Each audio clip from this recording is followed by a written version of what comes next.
नमस्कार दोस्तों, कैसे हैं आप लोग। इकोनॉमी की एक और वीडियो में आपका स्वागत है। पिछली बार मैंने आपको ये बताया था कि भाई कहीं ना कहीं हमारे जो पॉलिसी प्लानर्स थे, हमारे जो नेता थे, पॉलिटिशियंस थे, उन्होंने इंडस्ट्री को एग्रीकल्चर से ज़्यादा वरीयता क्यों दी, ज़्यादा इंपॉर्टेंस क्यों दी। तो पिछली वीडियो में हमने उन इंपॉर्टेंट लीडर्स रीजंस को देखा था और मैंने आपको बताया था कि क्यों इंडियन पॉलिटिकल लीडरशिप फेवर में गई कि भाई इंडस्ट्री को इकोनॉमी की प्राइम मूविंग फोर्स बनाया जाए। और प्राइम मूविंग फोर्स तो बना दिया इंडस्ट्री को, इकोनॉमी को, लेकिन इकोनॉमी की टेम्परामेंटल रियलिटीज नहीं देखी, रिसोर्स रिलेटेड प्रॉब्लम्स नहीं देखी। मतलब हम एक पिछड़े हुए देश थे, हम एक गरीब देश थे, उसके चलते हमने ये देखा कि ना हमारा ह्यूमन रिसोर्स डेवलप हुआ है और ना ही हमारे पास वो रिसर्च और डेवलपमेंट है, वो साइंटिफिक इनोवेशन है जिसके बेसिस पे हम अपने रिसोर्सेज को एक्सप्लॉइट करके एक प्रॉपर इंडस्ट्रियल सेटअप को खड़ा कर सके। तो इस रिस्पेक्ट में बहुत सारे लोगों ने हमारे पॉलिटिकल लीडर्स के इस डिसीजन को क्रिटिसाइज किया है कि हाँ भाई, आपने एग्रीकल्चर के ऊपर इंडस्ट्री को वरीयता दी तो ये आपने गलत किया। चलिए कोई बात नहीं, लेकिन अगर आप यहां पे देखोगे तो पूरी तरीके से जो हमारे पॉलिटिकल लीडर्स का ये आइडिया था कि इंडस्ट्री को इंपॉर्टेंस देनी है, ये फेल भी नहीं हुआ है। अगर कुछ लोगों के हिसाब से एग्रीकल्चर को कम इंपॉर्टेंस देना और इंडस्ट्री को ज्यादा इंपॉर्टेंस देना गलत था, तो कुछ लोग के हिसाब से ये सही भी था। और अगर इसके फाइनल रिजल्ट को एसेस किया जाए तो कहीं ना कहीं हम ये नहीं कह सकते कि हम पूरी तरीके से फेल हो चुके हैं। इसके ऊपर एक्सपर्ट्स बहुत ज्यादा डिवाइडेड है अपने इश्यूज को लेके, मतलब अपनी बातों को लेके। फिर आप देखो तो जिस प्रकार से इंडिया में इंडस्ट्री को ज्यादा इंपॉर्टेंस दे या एग्रीकल्चर को ज्यादा इंपॉर्टेंस दे, इन सब चीजों के ऊपर बातचीत चल रही थी, उसी प्रकार से आप देखोगे कि दूसरी कंट्रीज में इन चीज के ऊपर बातचीत चल रही थी कि हाँ भाई, एग्रीकल्चर ज्यादा इंपॉर्टेंस या इंडस्ट्री ज्यादा इंपॉर्टेंट। अभी एग्रीकल्चर तो इंपॉर्टेंट होगा ही होगा भाई, कहीं ना कहीं फूड क्रॉप्स तो आपको पैदा करनी है, बट किस हद तक आप इंडस्ट्री को वरीयता दोगे। जो 20वीं शताब्दी का लास्ट डिकेड आया, 1990s आया, कहीं ना कहीं आप देखोगे कि उस समय दुनिया भर में बहुत सारे मेजर चेंजेस हो रहे थे एग्रीकल्चर सेक्टर को लेके। एग्रीकल्चर को बैकवर्डनेस का प्रतीक नहीं माना जाता था, एग्रीकल्चर को engine of growth and development माना जाता था। कहीं ना कहीं चाइना ने अपने एग्रीकल्चर के दम पे ये प्रूव किया था कि इकोनॉमी की प्राइम मूविंग फोर्स हो सकता है एग्रीकल्चर। लेकिन मैं आपको बता दूं, चाइना में एग्रीकल्चर को वरीयता बहुत पहले दे दी गई थी, 1950s में दे दी गई थी। और 1990s आते आते चाइना में ठीक ठाक एग्रीकल्चर डेवलप हो चुका था। 1967 से तो चाइना अपनी इंडस्ट्रीज को डेवलप कर रहा था। आप बहुत सारी कंट्रीज में देखोगे साउथ ईस्ट एशिया की कि agriculture was the prime moving force of the economy. India के रिस्पेक्ट में बात की जाए तो इंडिया में एग्रीकल्चर से ज्यादा इंडस्ट्री को इंपॉर्टेंस देने की कोशिश की गई। अब इंडिया में चीजें हमेशा लेटी हुई हैं। 1990s में लिबरलाइजेशन, प्राइवेटाइजेशन, ग्लोबलाइजेशन इंडिया में आ गया था 1991 में, लेकिन एग्रीकल्चर को प्राइम इंपॉर्टेंस दी जाएगी ये भारत सरकार ने अनाउंस किया 2002 में। 2002 में ये बोला गया कि agriculture will be the prime moving force of the economy. और ये किसके थ्रू बोला गया, तो आप देखोगे 2002 से लेके 2007 तक था 10th 5 ईयर प्लान, 2002 से लेके 2007 तक। ये 5 ईयर प्लान्स कौन डिवाइस करता था, तो प्लानिंग कमीशन नाम की एक बॉडी इन 5 ईयर प्लान्स को डिवाइस करती थी। तो प्लानिंग कमीशन ने ये बोला कि भाई 2002 से लेके 2007 में एग्रीकल्चर को हम बहुत बढ़ावा देंगे। ये सब बातें यहाँ पे बोली गई। तो इसको बोला गया a policy shift of historical importance. ये हाईएस्ट इकोनॉमिक थिंक टैंक की तरफ से आया था, प्लानिंग कमीशन की तरफ से आया था। तो बेसिकली इसके ऑब्जेक्टिव्स क्या थे, ऑब्जेक्टिव सिंपल ये था कि ज्यादा एग्रीकल्चर प्रोडक्शन होगा तो हम लोग फूड सिक्योरिटी पा सकेंगे। आप देखो तो कहीं ना कहीं हमारे देश में उस समय पे भी जो एग्रीकल्चर की पैदावार हो रही थी वो कोई कम नहीं थी, हम अच्छा खासा एग्रीकल्चर प्रोडक्शन कर रहे थे। बट फिर भी और एग्रीकल्चर प्रोडक्शन करो, क्योंकि कुछ पैरामीटर्स एग्रीकल्चर में बहुत गड़बड़ थे। जैसे पर कैपिटा जो एग्रीकल्चर की पैदावार थी, जो ईल्ड थी, पर कैपिटा कह रहा हूं, पर हेक्टेयर जो एग्रीकल्चर की पैदावार थी, जो ईल्ड थी, वो कहीं ना कहीं हमारे देश में कम थी। और अगर हम उतने ही इलाके में ज्यादा एग्रीकल्चरल क्रॉप्स को पैदा कर लेते हैं तो ऑब्वियस सी बात है कि भाई इससे हम लोग क्या कर पाएंगे, इससे हम लोग एक्स्ट्रा प्रोड्यूस लेके आ पाएंगे और जो भी हमारा डोमेस्टिक कंजम्पशन होगा उससे जितना भी एक्स्ट्रा बचेगा उसको हम इंटरनेशनल मार्केट में बेच देंगे। आज की डेट में भी दोस्तों देखिए तो जितना हमारा डोमेस्टिक कंजम्पशन है उससे ज्यादा फूड ग्रेन्स हम पैदा करते हैं, लेकिन हम उस लेवल पे उसको एक्सपोर्ट नहीं कर पाते हैं। क्यों नहीं एक्सपोर्ट कर पाते हैं, क्योंकि इंटरनेशनल मार्केट में फूड ग्रेन्स जिस दाम पे बिकते हैं उससे ज्यादा तो एमएसपी है हमारे देश का, मिनिमम सपोर्ट प्राइस। और ऑब्वियस ही बात है, सरकार जिस दाम पे फूड ग्रेन्स को खरीदेगी उससे दाम ज्यादा ही दाम पे इंटरनेशनल मार्केट में बेचेगी। तो अगर एमएसपी है मान लीजिए 10 रुपए, मतलब 10 रुपए पे सरकार ने फार्मर से क्रॉप खरीद ली, मैं बस एक एग्जांपल दे रहा हूं, और अगर 10 रुपए पे सरकार ने खरीदा तो सरकार कम से कम कोशिश करेगी कि 11 या 12 या 13 रुपए पे इंटरनेशनल मार्केट में बेच दो। अगर प्रॉफिट नहीं भी कमाना तो 10 रुपए में बेच दो, लेकिन इंटरनेशनल मार्केट में वही क्रॉप 8 रुपए की बिक रही है, तो हमसे 10 रुपए में कौन खरीदेगा? मतलब कि हमारे यहाँ पे एग्रीकल्चर इस चीज को लेके फेल हो गया है। एग्रीकल्चर में हम लोग इकोनॉमी ऑफ स्केल लेके नहीं आ पाए हैं। लेकिन जब 2002 से लेके 2007 में प्लानिंग कमीशन ने 5 ईयर प्लान इंट्रोड्यूस किया था, तो टारगेट यही था कि इकोनॉमीज ऑफ स्केल लेके आएंगे, एक्स्ट्रा पैदावार को देश के बाहर एक्सपोर्ट कर देंगे। फिर ये बोला गया कि एग्रीकल्चर को एक हायर इनकम जनरेटिंग ऑक्यूपेशन बनाएंगे। ये कब बोला गया? ये 2010 से लेके 2007 के स्ट्रेंथ 5 ईयर प्लान में प्लानिंग कमीशन ने बोला कि पॉवर्टी एलिवेशन कैसे करेंगे, तो भाई एग्रीकल्चर एक हायर इनकम जनरेशन ऑक्यूपेशन बनेगा, इससे रूरल इकोनॉमी में ग्रोथ होगी, गेनफुल एम्प्लॉयमेंट पैदा होगा, लोगों को पैसा मिलेगा, सब बढ़िया बढ़िया हो जाएगा। ओके, लेकिन आप ये देखोगे कि ये चीजें ज्यादातर सक्सेसफुल हो नहीं पाई। मिड 1990s तक आते आते एग्रीकल्चर के रिस्पेक्ट में जो वर्ड का परसेप्शन था बदल चुका था। कहीं ना कहीं दुनिया भर में 1990s में इस बात को रिकॉग्नाइज किया जा रहा था कि एग्रीकल्चर इंपॉर्टेंट है, लेकिन इंडिया ने एग्रीकल्चर को इंपॉर्टेंस देने में 2002 कर दिया। अभी 1990s और 2002 में 5, 7 या 8 सालों का ही फर्क है, लेकिन ऐसा बोला गया कि इंडिया थोड़ा लेट हो गया। यहाँ पे इंडिया ने एग्रीकल्चर को प्राइम मूविंग फोर्स बनाने में थोड़ा देरी कर दी। इस रिस्पेक्ट में अगर आप बात करो, इंडिया ने देरी क्यों कर दी? इंडिया में एग्रीकल्चर को सुधारना एक बहुत इंपॉर्टेंट प्रायोरिटी थी बहुत पहले से। रीजन क्या है? रीजन ये है कि भाई हमारी 48.7% जनता एग्रीकल्चर पे सीधे सीधे डिपेंडेंट थी, और एग्रीकल्चर हमारी जीडीपी का केवल 16.5% कंट्रीब्यूट कर रहा था। तो किसी भी प्रकार से अगर एग्रीकल्चर का जीडीपी में प्रोडक्शन बढ़ा सको, कंट्रीब्यूशन बढ़ा सको, और अगर जीडीपी में कंट्रीब्यूशन नहीं भी बढ़ा सकते हो तो जो नंबर ऑफ पीपल डिपेंडेंट है एग्रीकल्चर के ऊपर, उसी को कम कर लो। अब आप समझिए, 2-3 चीजें थी प्रॉब्लम। हमने इकोनॉमिक रिफॉर्म्स पहले शुरू किए और एग्रीकल्चरल रिफॉर्म्स बाद में शुरू किए। वैसे देखा जाए ये भी सही हो जाता अगर इन इकोनॉमिक रिफॉर्म्स के चलते हमारा इंडस्ट्रियल सेक्टर बहुत बड़ा हो जाता। तो एक्सपेक्ट क्या किया गया था कि वो लोग जो एक्स्ट्रा बेसिस पे काम कर रहे हैं एग्रीकल्चर सेक्टर के अंदर, वो एग्रीकल्चर सेक्टर से बाहर निकल जाएंगे और इंडस्ट्रियल सेक्टर में आ जाएंगे। एग्रीकल्चर सेक्टर थोड़ा अनबर्डन हो जाएगा, थोड़ा हल्का हो जाएगा, उसके ऊपर इतना प्रेशर नहीं पड़ेगा। लेकिन लिबरलाइजेशन, प्राइवेटाइजेशन, ग्लोबलाइजेशन होने के बावजूद भी जो हमारा एग्रीकल्चर सेक्टर है, वो जो हमारा इंडस्ट्रियल सेक्टर है, वो बहुत बड़े बेसिस पे एम्प्लॉयमेंट पैदा नहीं कर पाया। हमारा जो इंडस्ट्रियल सेक्टर है वो अभी भी कहीं ना कहीं पिछड़ा हुआ था। हमारे इंडस्ट्रियल सेक्टर में अभी भी उस लेवल का एम्प्लॉयमेंट जनरेशन नहीं हो पा रहा था, और उसके चलते एग्रीकल्चर में बर्डन बना रहा, और एग्रीकल्चर में बर्डन बना रहा। और 2002 में आपने एग्रीकल्चर में रिफॉर्म लाने की बात कर दी, एग्रीकल्चर को प्राइम मूविंग फोर्स बनाने की बात कर दी। अब ये जो देरी की है आपने, और ओवरऑल 2002 में जो डिसीजन लिया है एग्रीकल्चर को प्राइम मूविंग फोर्स बनाने का, ये तो नहीं बोल सकते कि ये डिसीजन गलत लिया है, लेकिन कहीं ना कहीं डिसीजन डिलेड है, देर से लिया है। क्यों देर से लिया है? क्योंकि एग्रीकल्चर 2002 में ऑलरेडी प्राइवेट सेक्टर के लिए ओपन था, पहली बात। ओके, लेकिन फिर भी आप देखोगे कि प्राइवेट सेक्टर एक लिमिट से ज्यादा इन्वेस्टमेंट एग्रीकल्चर में नहीं कर रहा था। एग्रीकल्चर में जरूरत किसकी थी? कॉर्पोरेट फार्मिंग की, कॉन्ट्रैक्ट फार्मिंग की। कॉर्पोरेट वर्ल्ड को एग्रीकल्चर में घुसना था, लैंड कंसोलिडेशन करना था। और जिस प्रकार से कॉमर्शियल एग्रीकल्चर यूएसए में हो रहा है कि एक फार्मर के पास भैया 100, 200, 300 बीघा जमीन है, उस प्रकार की सिचुएशन इंडिया में भी आनी थी। लेकिन इंडिया में प्रॉब्लम है, रिसेंटली जो फार्म बॉस बिल्स लेके आई है सरकार, उसमें कॉन्ट्रैक्ट फार्मिंग को बढ़ावा देने की बात की गई। ये कॉन्ट्रैक्ट फार्मिंग को बढ़ावा देने की बात 2002 से हो रही है। प्लानिंग कमीशन ने उसी समय 2002 में बोल दिया था कि कॉन्ट्रैक्ट फार्मिंग को कॉर्पोरेट्स के थ्रू स्ट्रॉन्ग करो, लेकिन फार्मर्स ने अपनी जमीन दी ही नहीं। फार्मर्स अपनी जमीन देना चाहते ही नहीं इन कॉर्पोरेट्स को। फार्मर्स को लगता है कि ये कॉर्पोरेट भैया बाहर के स्टेट गवर्नमेंट के ऑफिशियल्स के साथ मिलके, कानूनगों के साथ मिलके हमारी जमीन हड़प लेंगे। तो भाई कोई अपनी जमीन कॉन्ट्रैक्ट फार्मिंग के अंदर लाना ही नहीं चाहता है।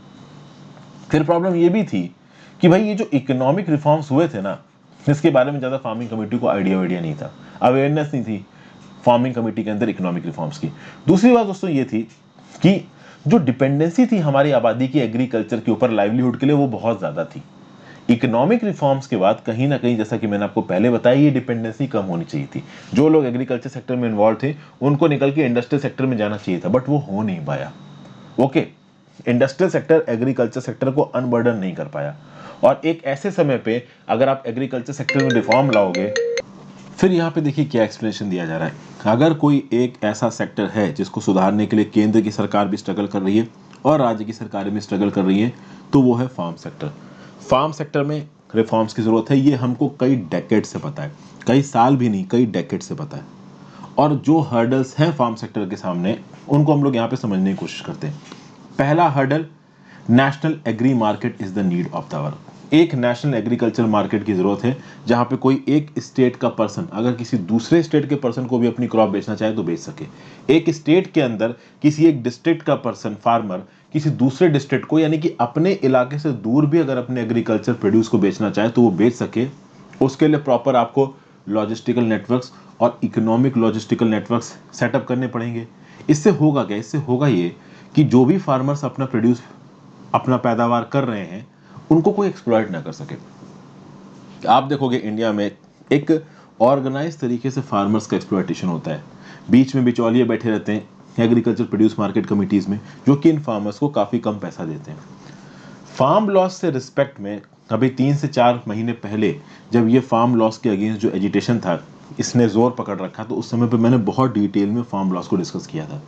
ये जो फार्म लॉस थे, एग्रीकल्चर सेक्टर में रिफॉर्म की बात कर रहे थे, लेकिन ये इंप्लीमेंट नहीं हो पाए। अभी के लिए इनका इंप्लीमेंटेशन बंद हो गया। सुप्रीम कोर्ट ने इनके ऊपर एक कमेटी बना रखी। तो सोचिए, सबको पता है कि फार्मर सेक्टर में रिफॉर्म की जरूरत है, बट फार्म लॉस कहीं ना कहीं जो लेके आई सरकार, वो भी बंद कर दिए गए, प्रॉपर तरीके से ही बंद कर दिए गए। अब इसमें सरकार भी रिस्पॉन्सिबल है। आप सरकार की गलती नहीं ठहरा सकते, मतलब आप सरकार को साफ नहीं बोल सकते सरकार भी गलत है। इन फार्म लॉस से एक बात तो बिल्कुल क्लियर कट पता चल रही है कि भाई सरकार कहीं ना कहीं कॉर्पोरेट्स की मदद कर रही है। जो लेबर लॉज लेके आई थी सरकार भी, जो 4 लेबर बिल लेके आई, उससे भी पता चल रहा है कि सरकार कहीं ना कहीं प्रो कॉर्पोरेट है। लेकिन जो फार्मर ऑर्गेनाइजेशन फार्म बिल्स के अगेंस्ट एजिटेशन कर रहे थे, वो कौन से दूध के धुले थे? वो क्या बोल रहे हैं कि आप एमएसपी को स्टैट्यूटरी बना दो, मतलब हम जो पैदावार कर रहे हैं ग्राउंड वाटर को यूटिलाइज करके, बर्बाद करके, उसके लिए हमें एश्योर्ड दाम दो तुम। तो हम इन्वायरमेंट को, ग्राउंड वाटर को गलत तरीके से इस्तेमाल करके, अनसस्टेनेबल एग्रीकल्चर प्रैक्टिसेस यूज करके जो भी पैदावार करेंगे, उसके लिए हमें ज्यादा पैसा दो। किसी पर्टिकुलर रिफॉर्म के ऊपर प्रॉपर तरीके से बातचीत करने तक से मना कर दिया फार्मर्स ग्रुप ने। तो आप देखोगे कि फार्म लॉस को और फार्म सेक्टर को रिफॉर्म कर पाना अपने आप में एक बहुत मुश्किल टास्क है। इंडिया के अंदर इतना आसान नहीं है। जरूरत क्या है कि भाई कॉर्पोरेट इन्वेस्टमेंट को प्रमोट करो। अभी कॉर्पोरेट्स अगर आएंगे तो कॉर्पोरेट आते हैं किसी भी सेक्टर में प्रॉफिट के लिए, और अगर कॉर्पोरेट्स आएंगे तो वो लैंड एक्विजिशन करेंगे। उसके लिए एक इफेक्टिव और ट्रांसपेरेंट लैंड एक्विजिशन लॉ होना चाहिए। अभी के लिए जो लैंड एक्विजिशन लॉज अवेलेबल हैं, उसमें फार्मर्स का कॉन्फिडेंस नहीं है। कॉन्ट्रैक्ट फार्मिंग का जो फॉर्म लॉ आया था, उसके अगेंस्ट भी जो फार्मर्स थे वो एजिटेशन कर रहे थे। फिर आप देखोगे कि लेबर रिफॉर्म्स की जरूरत है to fine tune to promote industrial farming, which is handled by a long tradition of complex kind of labor laws in the country. अभी फार्मिंग सेक्टर में अगर आप रिफॉर्म करोगे तो फार्मिंग सेक्टर में कुछ लोगों को नौकरियां मिलेंगी, लेबर क्लास भी वहां पे इन्वॉल्व होगी। तो उन लेबर के प्रोटेक्शन के लिए क्या कोई राइट्स अवेलेबल हैं? तो लेबर लॉस को रिफॉर्म करने की जरूरत है। अभी कॉम्प्लेक्स लेबर लॉस को रिफॉर्म तो किया है हमारी सरकार ने। जो 4 नए लेबर बिल आए हैं, लेबर कोड आए हैं, उसमें सरकार के ऊपर फिर से ये इल्जाम लगाया जा रहा है कि सरकार बहुत ज्यादा प्रो कॉर्पोरेट हो रही है और एंटी लेबर हो रही है। कहीं ना कहीं चाइना की सप्लाई चेन्स की बादशाहत को तोड़ने के लिए, बड़े बड़े कॉर्पोरेट्स को और बिजनेस हाउस को इंडिया में बुलाने के लिए, इन्वेस्टमेंट करने के लिए हमारी जो सरकार है वो लेबर लॉस को कहीं ना कहीं इग्नोर कर रही है। ये बात देखिए कुछ हद तक सही है।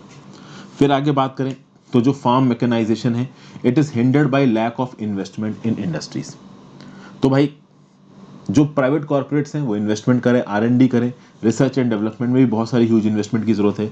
अब जब सरकार इन सब चीज़ों में इन्वेस्टमेंट नहीं कर रही है तो बचा क्या? Private sector. प्राइवेट सेक्टर में इन्वेस्टमेंट नहीं कर रहा है, और प्राइवेट सेक्टर इन्वेस्टमेंट तब करे जब एक कंड्यूसिव एटमॉस्फेयर हो। और प्राइवेट सेक्टर के लिए कंड्यूसिव एटमॉस्फेयर क्या होगा? पैसा। देखिए, प्राइवेट कॉर्पोरेट्स वहीं घुसेंगे जहां उनको पैसा दिखेगा। अगर उनको पैसा नहीं दिखेगा तो दान धर्म में तो वो वैसे भी कहीं नहीं जाते। फिर उसके बाद देखोगे right kind of downstream and upstream requirements together with a proper kind of supply chain management is absent in area of agri goods। भाई ये बिल्कुल सही है। डाउनस्ट्रीम एंड अपस्ट्रीम रिक्वायरमेंट्स, एक एग्रीकल्चर प्रोडक्ट पैदा हुआ, ठीक है, उससे आगे भी बहुत सी चीजें हुई हैं, उससे पहले भी बहुत सी चीजें हुई हैं। अपस्ट्रीम रिक्वायरमेंट्स क्या हो गई कि भैया जब एक क्रॉप पैदा हुई, उस क्रॉप को पैदा करने के लिए प्रॉपर फर्टिलाइजर्स की जरूरत है, पेस्टिसाइड्स की जरूरत है, सही समय पे इरिगेशन की जरूरत है, ठीक है ना। तो इन सब चीजों के लिए फार्मर को इनपुट लगाना पड़ता है, अपना पैसा लगाना पड़ता है। तो आप कह सकते हो अपस्ट्रीम रिक्वायरमेंट्स। और एक बार पैदावार हो गई तो फार्मर को उसको बेच के अपना पैसा वसूलना है, वो डाउनस्ट्रीम रिक्वायरमेंट हो गई। तो एक बार प्रोड्यूस हो गया एग्रीकल्चर प्रोडक्ट का, तो उसको मार्केट तक लेके जाना, मार्केट में उसको सही दाम पे बेचना, एक प्रॉपर सप्लाई चेन मैनेजमेंट को डेवलप करना, ये भी फार्म सेक्टर की रिक्वायरमेंट है जो कि इंडिया में नहीं हो रही है। फिर अगर आप बात करो तो भाई expansion of right kind of commodity trading in agree commodities.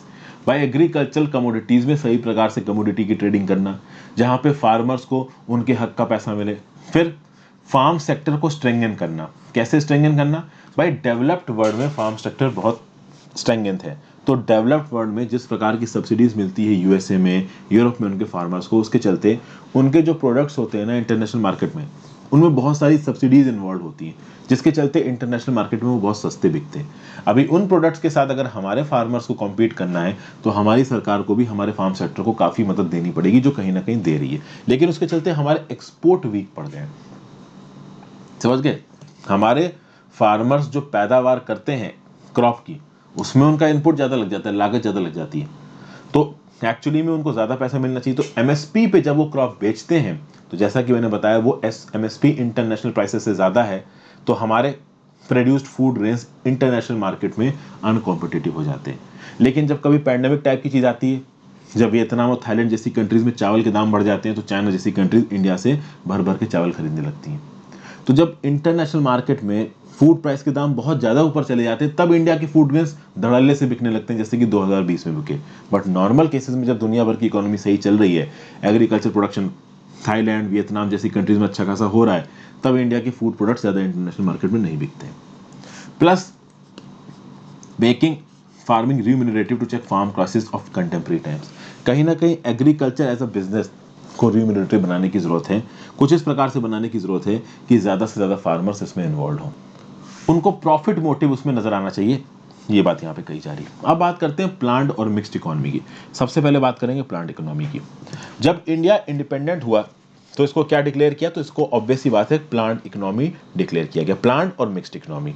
Mixed economy का मतलब क्या होता है कि कैपिटलिस्टिक मॉडल भी है, सोशलिस्टिक मॉडल भी है। अब मुझे आपको ये बताने की जरूरत नहीं कि कैपिटलिस्टिक मॉडल क्या होता है, सोशलिस्टिक मॉडल क्या होता है, मैंने अब तक कई बार बता रखा है, ठीक है।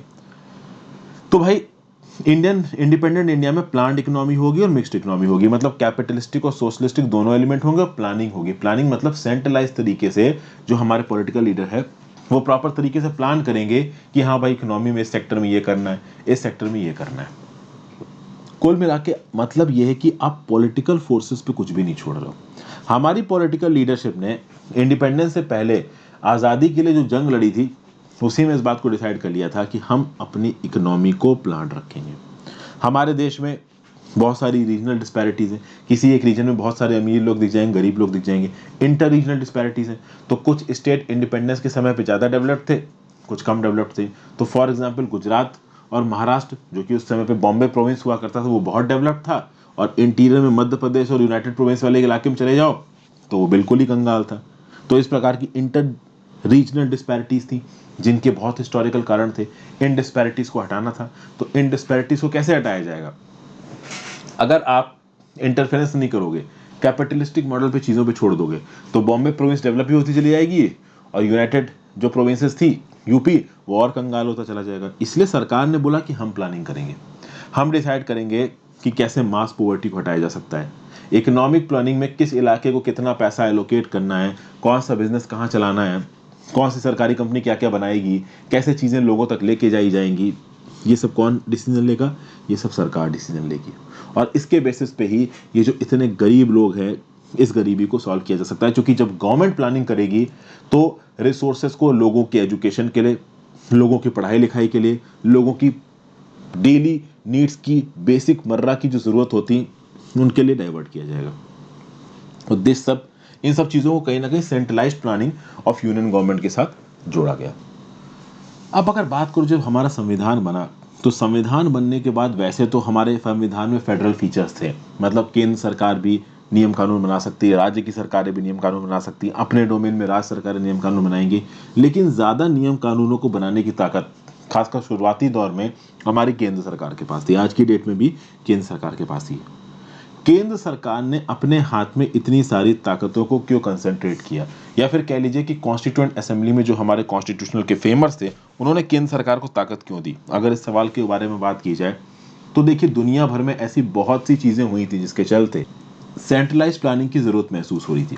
आपको मैंने पढ़ाया है कि ग्रेट डिप्रेशन आया था 1929 में अमेरिका में, जिसके चलते अमेरिका की इकोनॉमी बैठ गई थी। और क्यों बैठी थी? क्योंकि वहां पे कैपिटलिस्टिक सिस्टम था। कैपिटलिस्टिक सिस्टम में एक लिमिट से ज्यादा कंज्यूमरिस्ट एटीट्यूड के साथ, माइंडसेट के साथ अगर आप काम करोगे तो उनकी इकोनॉमी बैठ गई, गरीबी आ गई। अमीर लोगों पे जितना इफेक्ट आया उससे ज्यादा गरीब लोगों पे इम्पैक्ट आया। अगर आपने पीकी ब्लाइंडर्स का सीजन 4 देखा हो तो उसमें वहां पे देखा है कि जो प्रीटी ब्लाइंडर्स की शेल्बी फैमिली कंपनी थी उसके भी शेयर डूब गए, चूंकि 1929 का ग्रेट डिप्रेशन आया था। बस मैं एक एग्जांपल दे रहा हूँ, कंटेक्चुअली जो सीरियल्स आते हैं उसको देखो तो उससे कनेक्ट करने के रिस्पेक्ट से। तो ग्रेट डिप्रेशन जो 1929 का आया, सेकेंड वर्ल्ड वॉर के बाद जो रिकंस्ट्रक्शन के चैलेंजेस दुनिया के सामने खड़े थे, इन सब चीज़ों को हमारे जो पॉलिटिकल लीडर्स थे उन्होंने बहुत ढंग से पढ़ा था। और हमारे पॉलिटिकल लीडर्स ने सोचा कि ये जो एडम स्मिथ की थ्योरी है ना, नॉन इंटरफेरेंस की, चल नहीं पाएगी। नॉन इंटरफेरेंस की थ्योरी क्या बोलती है कि मार्केट को अपने हिसाब से काम करने दो, मार्केट के काम करने के तरीके में इंटरफेयर मत करो। लेकिन जब इंटरफेयर नहीं किया तो ग्रेट डिप्रेशन आ गया 1929 का, और भी बहुत सारी जगहों पे डिप्रेशन आए हैं। तो इस रिस्पेक्ट में हमारी सरकार के जो पॉलिटिकल मास्टर्स थे उन्होंने क्या बोला कि नहीं भाई, थोड़ा बहुत इंटरफेरेंस तो देखिए यहाँ पे करना ही पड़ेगा। बिल्कुल अब हम मार्केट पे नहीं छोड़ सकते कैसे चीजें काम करेंगे। दूसरी खास बात दोस्तों ये थी कि कुछ कमांड इकोनॉमीज दुनिया भर की जबरदस्त तरीके से काम कर रही थी, जैसे सोवियत यूनियन हो गया, जैसे कुछ ईस्ट यूरोपियन कंट्रीज हो गई। शुरुआती दौर में इनकी जो कमांड इकोनॉमी थी, जो कि सोशलिज्म के सिद्धांत पे बेस्ड थी, कहीं ना कहीं वो बहुत, आप कह सकते हो, जबरदस्त स्पीड से बढ़ रही थी। उनका एक्सपेंशन खतरनाक हो रहा था, ग्रोथ रेट उनका जबरदस्त था। 1950s और 1960s में अगर आप देखोगे तो कहीं ना कहीं हमारे पॉलिसी मेकर्स जितने भी थे टॉप लेवल पे, उनके दिमाग में एक चीज बहुत क्लियर थी कि भैया स्टेट का तो एक्टिव रोल होना पड़ेगा इकोनॉमी में, मार्केट पे सब कुछ नहीं छोड़ सकते। और स्टेट के एक्टिव रोल को ये लोग इसलिए भी सराह रहे थे क्योंकि ये काफी सक्सेस के साथ सोवियत यूनियन में देखने को मिला। वो अलग बात है कि बाद में सोवियत यूनियन का ये जो 5 ईयर प्लान सिस्टम था वो बैठ भी गया था, सोवियत यूनियन की इकोनॉमी को नुकसान भी बहुत हुआ था। बट शुरुआती फेजेस में इस कमांड इकोनॉमी के साथ सब कुछ बहुत अच्छा अच्छा लग रहा था। फिर अगर आप बात करोगे third, a dominant role for the state in the economy is to neutralize market failure situations, as happened to the during the Great Depression when demand fell to the lowest level was gaining around the world। पूरी दुनिया में great depression की यादें ताज़ा थी। पूरी दुनिया में लोगों को लगता था कि जो एक्सेसिव कैपिटलिस्टिक सिस्टम है ये डेंजरस हो सकता है। ये एक्सेसिव कैपिटलिस्टिक सिस्टम में अगर मार्केट फेलियर हो गया तो अमीर तो पैसा हारेंगे ही हारेंगे, गरीब की तो कमर ही टूट जाएगी। इसलिए बहुत सारे नए independent developing Nations economic planning को ऑब्वियस चॉइस मान के चल रहे थे। और इकोनॉमिक प्लानिंग में स्टेट का यहाँ पे सेंट्रल रोल बोला गया। स्टेट कहने का मतलब है सरकार का यहाँ पे सेंट्रल रोल बोला गया। मतलब इकोनॉमिक प्लानिंग में सरकार इस बात को डिसाइड करेगी कि भाई डेवलपमेंट के लिए रिसोर्सेज कहाँ से आने हैं, किस प्रकार से डेवलपमेंट होना है, कौन से ऑब्जेक्टिव्स को प्रायोरिटी देनी है, और उस पर्टिकुलर ऑब्जेक्टिव में किस किस टाइम पीरियड में टारगेट्स को पूरा करना है। ये सब चीज़ों के बारे में बातचीत करी गई। फिर आप देखोगे कि एक बार जब पॉलिटिकल लीडरशिप के दिमाग में एक चीज क्लियर हो गई कि हाँ भाई, प्लान्ड इकोनॉमी तो इंडिया के लिए लेके आनी ही आनी है, तो उसके बाद उन्होंने सोचा कि प्लान्ड इकोनॉमी को कैसा लेके आए। मिक्स्ड इकोनॉमी लेके आए तो ऑब्वियस सी बात है, मिक्स्ड इकोनॉमी लेके आना था। फ्री मार्केट इकोनॉमी तो लेके आ नहीं सकते। फ्री मार्केट इकोनॉमी, ये सब great depression free market economy की वजह से तो आया था। फ्री मार्केट इकोनॉमी की एक और प्रॉब्लम थी, इनइक्वालिटी बहुत बढ़ती थी।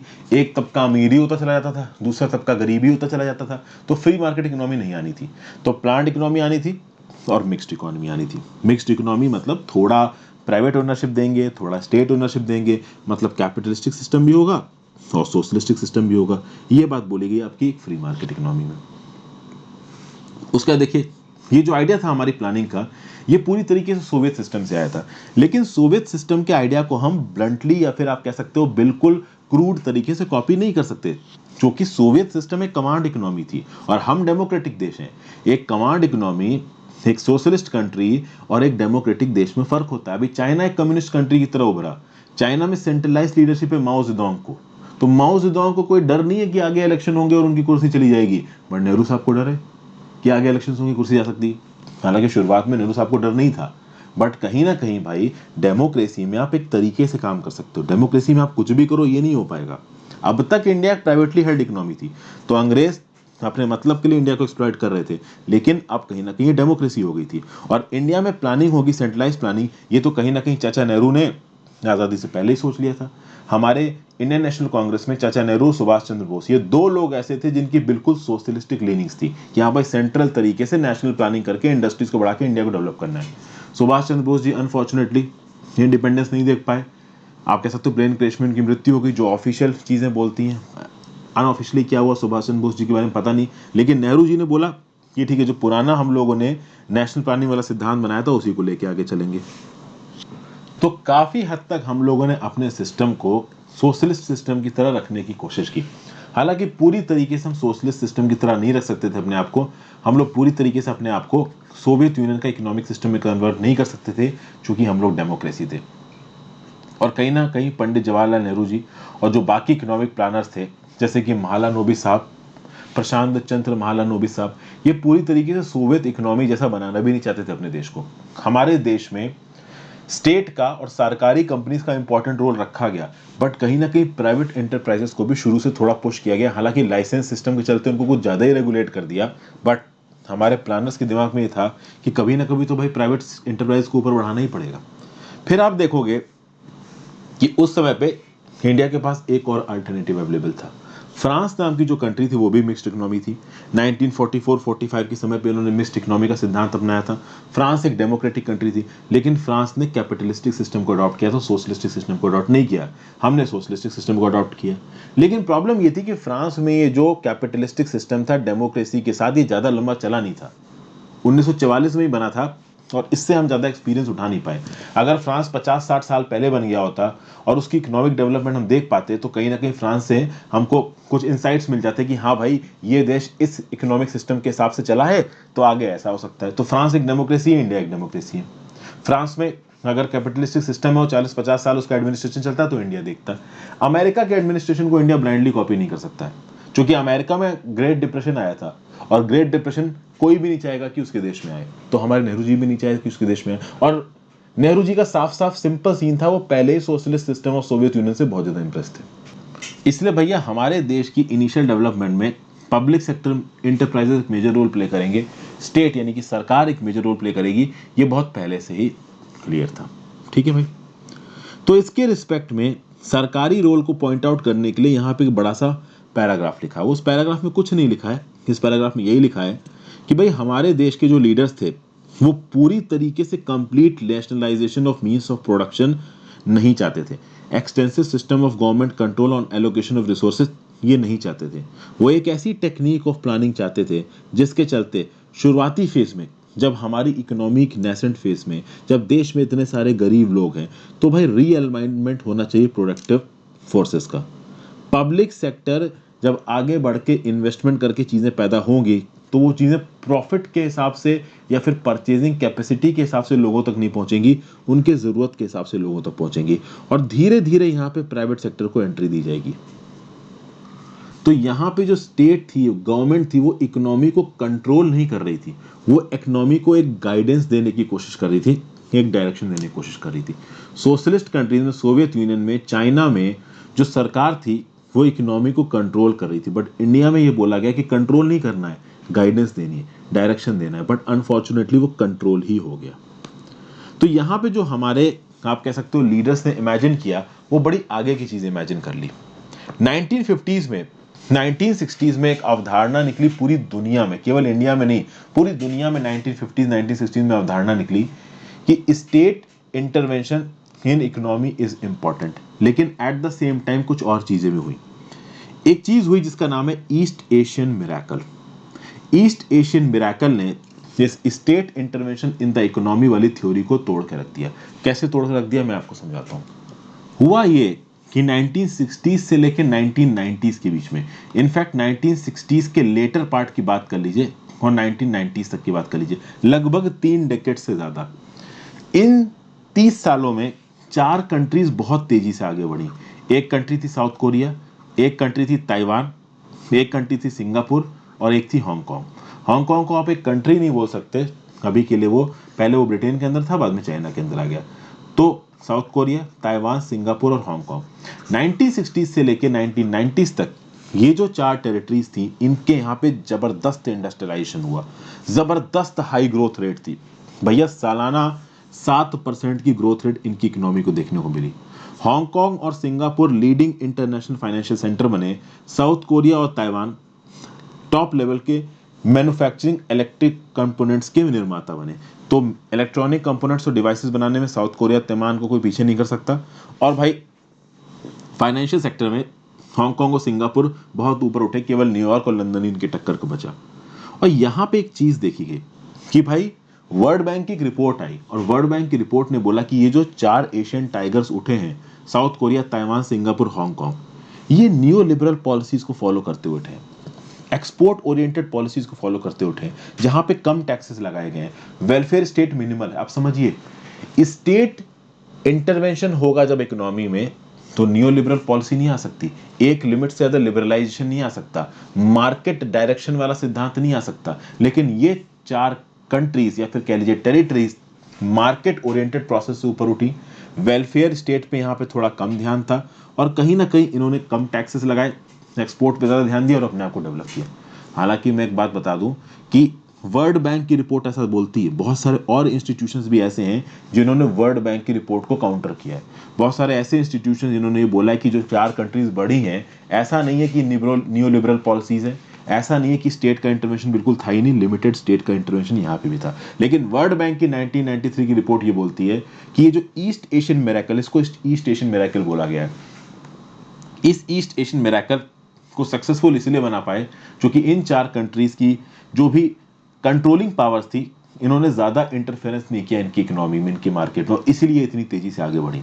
तो 1950s में और 1960s में जो अवधारणा उठ रही थी कि भाई एक इकोनॉमी में बैलेंस डेवलपमेंट करने के लिए सरकार का इंटरफेरेंस जरूरी है, ये अवधारणा यहाँ पे ईस्ट एशियन मिरेकल से टूटती नजर आई। क्योंकि ईस्ट एशियन मिरेकल में तो ये जो मार्केट वाला सिद्धांत था ये जोर मार रहा था, लेकिन कहीं ना कहीं सबको ये पता था कि ये जो ईस्ट एशियन मिरेकल हुआ है सिंगापुर, ताइवान, आपका हांगकांग में, ये कहीं ना कहीं इस वजह से हुआ है कि भाई ये बात जरूरी है कि मार्केट पॉलिसीज को फॉलो किया गया, न्यू लिबरल पॉलिसीज को फॉलो किया गया, कम टैक्सेस लगाए गए, बट स्टेट का इंटरवेंशन था।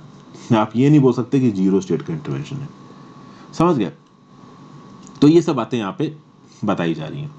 तो Indian brand of mix economy जो कि इंडिया ने 1951 में प्रमोट की थी, लेट 1950s में और लेट 1960s में दुनिया भर की कंट्रीज मानने लगी, फिर बहुत सी कंट्रीज ने इस मॉडल को छोड़ दिया ईस्ट एशियन मिरेकल को देख के, ये कहीं ना कहीं प्लान इंडिया का चलता रहा। ये जो मिक्स्ड इकोनॉमी का कंसेप्ट था, जिसमें भैया आपका पब्लिक सेक्टर भी इन्वॉल्व है, प्राइवेट सेक्टर भी इन्वॉल्व है, कहीं ना कहीं प्राइवेट सेक्टर भाई छुप सा गया, पब्लिक सेक्टर ही हर जगह नजर आ रहा था। 1990s में आप देखोगे जब लिबरलाइजेशन, प्राइवेटाइजेशन, ग्लोबलाइजेशन आया, तब कहीं ना कहीं प्राइवेट सेक्टर का आपको उदय होता नजर आएगा। क्योंकि 1991 के एलपीजी रिफॉर्म्स के पहले 1985 में भी कुछ लिमिटेड रिफॉर्म्स किए गए थे, बट उससे पहले अगर आप चले जाओ तो प्राइवेट सेक्टर की तो औकात ही बहुत कम थी, लाइसेंस राज था, कोई भी इंस्पेक्टर जाके किसी भी प्राइवेट कंपनी में घुस के काम रोक देता था, इस हद तक सरकार का रेगुलेशन था। बट बाद में बोला गया कि रेगुलेशन खत्म करो, चीजों को लिबरलाइज करो, कहीं ना कहीं इकोनॉमी को आगे बढ़ाने की जरूरत है, और इसमें प्लानिंग कमीशन ने एक लीड रोल प्ले किया। 2015 आते आते एडमिनिस्ट्रेशन में चेंजेस हुए, प्लानिंग कमीशन की बजाय नीति आयोग आ गया। प्लानिंग कमीशन एक ऐसी बॉडी थी जो कहीं ना कहीं डिसीजंस लेती थी और डिसीजन को इंप्लीमेंट कर देती थी।